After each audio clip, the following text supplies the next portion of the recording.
Hello बच्चों, welcome to the next lecture. इस lecture में हम इलोंगेशन का फॉर्मूला देखेंगे कि इलोंगेशन कैसे कैलकुलेट करते हैं। कोई भी ऑब्जेक्ट है, अगर उस पर कोई नॉर्मल लोड लग रहा है तो किस टाइप से हम इसकी इलोंगेशन चेक करते हैं। देखिए, मान लेते हैं आपके पास कोई ऑब्जेक्ट है,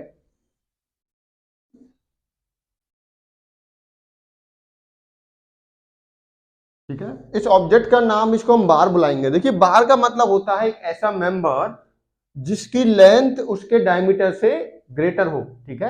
bar is a structural member which is having length greater than its diameter.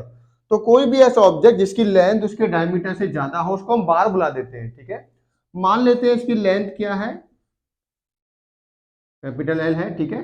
Diameter इसका डी है और इसके ऊपर फोर्स लग रहा है एफ। कितना लग रहा है? टेंसाइल फोर्स लग रहा है एफ। और इसका मटेरियल क्या है? It is made of steel. ये स्टील का बना हुआ है। स्टील का मतलब है कि इसकी आपको अगर मटेरियल है तो उसकी प्रॉपर्टी होंगी, तो इलास्टिक कांस्टेंट फिक्स होता है। ये अराउंड होता है 200 गीगा पास्कल, ठीक है। देखिए, हर मटेरियल की अपनी यंग्स मॉडुलस की वैल्यू होती है। स्टील के लिए अलग होती है, एल्यूमिनियम के लिए अलग होती है, कॉपर के लिए अलग होती है। तो अगर क्वेश्चन में आपको बताएगा कि कौन से मटेरियल का बना हुआ है ये ऑब्जेक्ट, तो आपको यंग्स मॉडुलस की वैल्यू भी देगा। अब हमें निकालना है, now you have to find out elongation या चेंज इन लेंथ क्या होगी। देखिए, अगर टेंसाइल लोड है तो लेंथ बढ़ेगी, अगर कंप्रेसिव लोड होगा तो आपका लेंथ घटेगी। दोनों का फॉर्मूला सेम यूज करेंगे हम, ठीक है। तो इसके लिए मैं हुक्स लॉ का यूज करूंगा। Hooke's law, according to Hooke's law, Hooke's law ने क्या बताया था मुझे? Stress is directly proportional to strain up to proportional limit, ठीक है। तो हम ये पहले ही मानते हैं कि जो लोड लगाया हुआ है ये आपका इलास्टिक लिमिट से नीचे है या प्रोपोर्शनलिटी लिमिट तक ही है। कोई भी मटेरियल है उसकी इलास्टिक लिमिट होगी ना, तो ये लोड की जो वैल्यू हम एज्यूम करते हैं वो इलास्टिक लिमिट से कम है। अब जब प्रोपोर्शनलिटी के साइन को हम हटाते हैं तो कांस्टेंट आता है, इलास्टिक कांस्टेंट। अब स्ट्रेस को आप क्या लिख सकते हो? Force upon area. स्ट्रेन को आप क्या लिख सकते हो? Change in length divided by original length. तो यहां से चेंज इन लेंथ क्या आ गई आपकी? एफ एल डिवाइडेड बाय ए ई। तो ये वाला फॉर्मूला हम यूज करेंगे, ठीक है। तो इलोंगेशन का मतलब है जो फोर्स है आपका, इंटरनल रजिस्टिंग फोर्स कितना है, ओरिजिनल लेंथ कितनी है, divided by area of cross section into Young's modulus. तो उस टाइप से आप इसकी निकाल सकते हो इलोंगेशन कितनी है। अब देखिए, इसमें आपको एक चीज का ध्यान रखना है कि ये फॉर्मूला तभी एप्लीकेबल होगा जब कुछ अजम्पशंस हो। कुछ आपका देखिए, पहला क्या है कि जो मटेरियल है आपका, material should be homogeneous and isotropic, should be homogeneous and isotropic, homogeneous and isotropic, isotropic। Next होता है जो आपका ऑब्जेक्ट है वो प्रिज्मेटिक होना चाहिए, ठीक है। ऑब्जेक्ट या material should be prismatic. Prismatic का मतलब होता है uniform cross section through out, uniform cross section. देखिए, ये फॉर्मूला हम तभी यूज करेंगे, पहली कंडीशन क्या है? एक्चुअल में ये हुक्स लॉ की अजम्पशंस भी होती है, ठीक है। जब हम हुक्स लॉ को अप्लाई कर रहे थे, जब हमने स्ट्रेस स्ट्रेन डायग्राम बनाया था, तो आपको ध्यान होगा कि हमने जो मटेरियल लिया था उसका डायमीटर कांस्टेंट लिया था हमने। जो गेज लेंथ हमने ली थी वो हमने प्रिज्मेटिक वाली ली थी।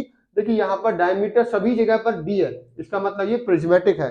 अगर मैं कहीं पर भी इसको डायमीटर चेक करूंगा तो इसका डायमीटर डी होगा, इसका मतलब ये यूनिफॉर्म क्रॉस सेक्शन है इसका, ठीक है।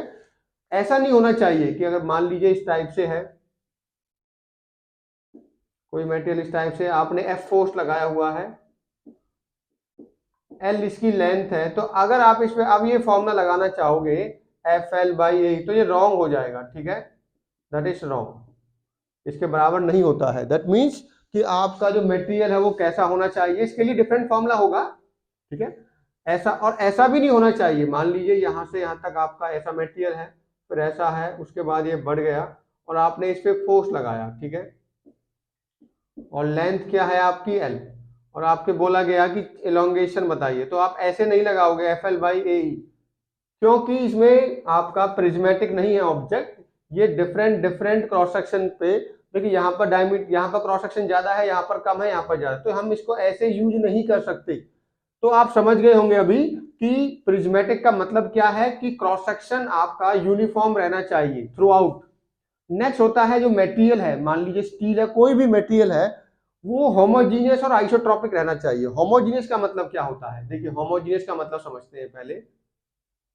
होमोजीनियस, होमोजीनियस का मतलब है कि जो उसकी प्रॉपर्टी है, ठीक है, property of a material should be uniform through out. अब कौन सी प्रॉपर्टी, इलास्टिक प्रॉपर्टी, ठीक है, that means elastic properties should be same everywhere, same at each and every point, at each and every point within the material, within the material, तब जाकर हम उसको homogeneous material बुलाएंगे। मान लीजिए इसी की बात करते हैं हम, तो इस पे ऐसा नहीं होना चाहिए कि यहां पर इलास्टिक यंग्स मॉडुलस की वैल्यू 200 है, यहाँ पर 300 हो गई, यहाँ पर कहीं पे और चेक करूंगा कुछ और हो जाएगा, ऐसा नहीं होना चाहिए। किसी भी पॉइंट पे मैं चेक करता हूं तो वहां पर होमोजीनियस का मतलब है कि कोई भी प्रॉपर्टी, कोई भी इलास्टिक प्रॉपर्टी, चाहे वो यंग्स मॉडुलस हो, चाहे वो शियर मॉडुलस हो, चाहे बल्क मॉडुलस हो, ठीक है, कोई भी हो, उसकी प्रॉपर्टी सेम रहनी चाहिए थ्रू आउट, तभी जाके उसको होमोजीनियस बुलाएंगे। अब हम नेक्स्ट देखते हैं आइसोट्रोपिक। आइसोट्रोपिक मटेरियल का मतलब क्या है, देखिए आइसोट्रोपिक, आइसोट्रोपिक ऐसा मटेरियल होता है which is having same elastic properties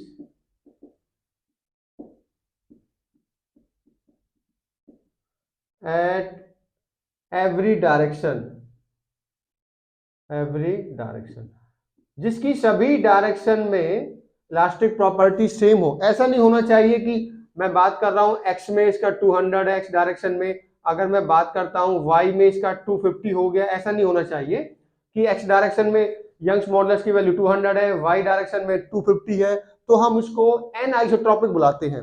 अगर वो प्रॉपर्टी डिफरेंट डायरेक्शन में डिफरेंट इलास्टिक प्रॉपर्टी है, कोई भी, चाहे यंग्स मॉडुलस हो, चाहे शियर मॉडुलस हो, मतलब जो भी इलास्टिक प्रॉपर्टी है वो सभी डायरेक्शन में सेम होनी चाहिए, ठीक है, तब जाकर हम उसको बुलाएंगे कि ये आइसोट्रोपिक मटेरियल है। तो आप समझ गए होंगे कहां पर यूज करना है ये फॉर्मूला मुझे, ठीक है। चलो एक बार बार को और समझा देते हैं आपको कि बार का मतलब क्या है। Bar is a structural member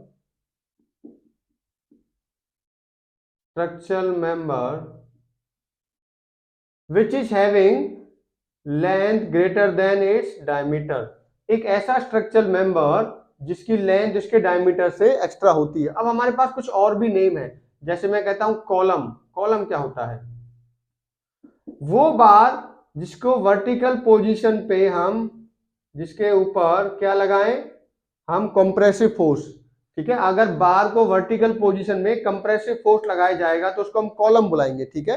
that means column is a structural member which is subjected to compressive load in vertical direction, ठीक है।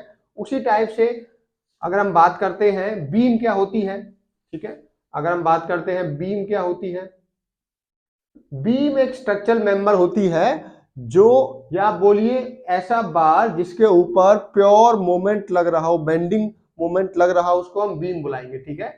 मान लीजिए ये आपकी बार है, इस पे आप मोमेंट चाहे सैगिंग हो चाहे हॉगिंग हो, ठीक है, जब आप इसमें बेंडिंग मोमेंट आप लगाओगे तो उस टाइम इसको हम बीम बुलाएंगे। क्या बुलाएंगे, बीम। लास्ट होता है शाफ्ट। क्या होती है शाफ्ट, क्या होती है, शाफ्ट भी एक स्ट्रक्चरल मेंबर है जिसके ऊपर हम टॉर्जनल फोर्स लगाते हैं, ठीक है, क्या लगाते हैं, टॉर्जनल, ठीक है, उसको ऐसे घुमाने की कोशिश करते हैं तो उसको हम शाफ्ट बुलाते हैं। दैट मीन्स शेप तो यही है सभी के अंदर, मान लेते हैं यही शेप है सभी की बार, डिपेंड करेगा लोड कैसा लगाया हुआ है आपने, ठीक है। अगर इसको वर्टिकल पोजीशन में खड़ा करके कंप्रेसिव लोड लगाएंगे तो कॉलम बोल देंगे उस टाइम।